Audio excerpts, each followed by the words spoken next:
Olá, dando continuidade ao que discutimos ontem sobre a pedagogia emancipadora de Paulo Freire, eu gostaria de acrescentar um elemento. Lembrando que Paulo Freire partia do todo para as partes no processo de alfabetização. Ele usava elementos da realidade daqueles trabalhadores rurais, do campo da fazenda, para que identificasse, a partir daquela realidade, as letras, os fonemas, e assim pudessem aprender a escrita e a leitura. Um trabalhador que plantava e colhia morangos, entendia, ia aprendendo a construção das letras, os fonemas que faziam parte daquela palavra e da construção da escrita. O mesmo, alguém que trabalhava, por exemplo, retirando leite das vacas, conseguia entendendo quais eram as letras que formavam a palavra daquele animal, que fazia parte da realidade do trabalho dele. Vamos fazer uma comparação com os tempos de hoje. Isso é uma maçã que tem um tipo de processo produtivo, um tipo de técnica, um tipo de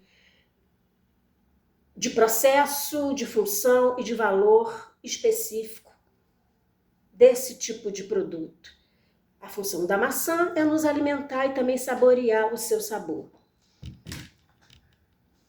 Isso é um estojo de maquiagens, processo diferente, tecnologia diferente, valor diferente, função diferente. Esse um livro, processo produtivo diferente, tecnologia diferente, valor diferente, função diferente. O que Paulo Freire fazia na sua proposta é fazer o trabalhador compreender essas diferenciações no momento que ele exercia a sua atividade.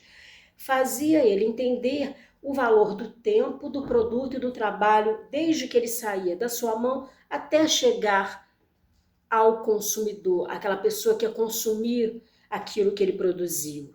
Isso é óbvio, dá uma perspectiva muito diferente ao trabalhador, amplia sua visão sobre o seu próprio trabalho. Mas vamos então à parábola dos talentos. O que é o talento, senão uma oportunidade que a pessoa tem de receber um conhecimento, uma instrução que pode fazer toda a diferença na vida dela, no momento que ela toma consciência do processo, ela consegue entender, afinal de contas, o que ela faz, o sentido do trabalho dela e o valor do trabalho dela e do tempo dela. Moisés, hoje, seria absurdamente atacado, talvez. Afinal de contas, o que Moisés fez foi enfrentar o poder do faraó para libertar os hebreus de 400 anos de escravidão, de trabalho escravo. Mas o que aconteceu no Egito não ficou no Egito, está ainda nos grotões do Nordeste, ou dos lugares remotos do Brasil e de lugares do mundo inteiro. O trabalho indigno, praticamente escravo, de trabalhadores que não conseguem receber o talento, a informação para mudarem a sua realidade. Portanto, defender leis de proteção ao trabalhador, principalmente aos trabalhadores mais pobres, é uma forma de dar algum grau de segurança para que, aos poucos, a partir dos talentos que eles recebam, eles possam trabalhar em benefício do seu próprio desenvolvimento pessoal e profissional. Ao atacarem o trabalho de Paulo Freire nessa dimensão política e da ideia do talento como um motor de desenvolvimento, lideranças evangélicas, cristãs, ou que trabalham no processo de instrução, usando como os princípios elementares desse conhecimento a Bíblia, o Evangelho, caem um grande conflito.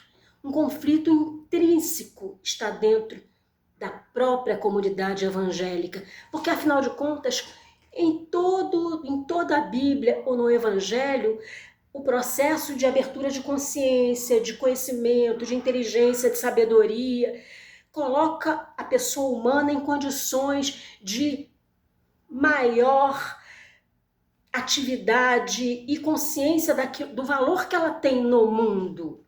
Atacar isso, enquadrar isso como uma pessoa esquerdista, esquerdopata comunista, coloca em xeque o próprio fundamento da palavra de Deus, do Evangelho, que a todo momento aborda no trabalho, na forma de se trabalhar, na consciência do trabalho, um processo de evolução e desenvolvimento pessoal e profissional. A igreja, parte dela, hoje vive um conflito muito profundo, porque ela não pode ensinar contradizendo ela mesma, aquilo que ela mesma ensina, quando não lhe é conveniente, porque pessoas conscientes do seu valor, politizadas, é claro que elas vão ser mais ativas no sentido de adotarem atitudes mais ativas em defesa do seu próprio trabalho ou de si mesmas. Por último, eu também encerro com uma nova reflexão. Se Jesus vivesse hoje, é muito provável que seria enquadrado como um grande comunista esquerdopata, segundo os critérios e ensinamentos de muitos daqueles que hoje estão à frente de templos religiosos cristãos. Pensa nisso.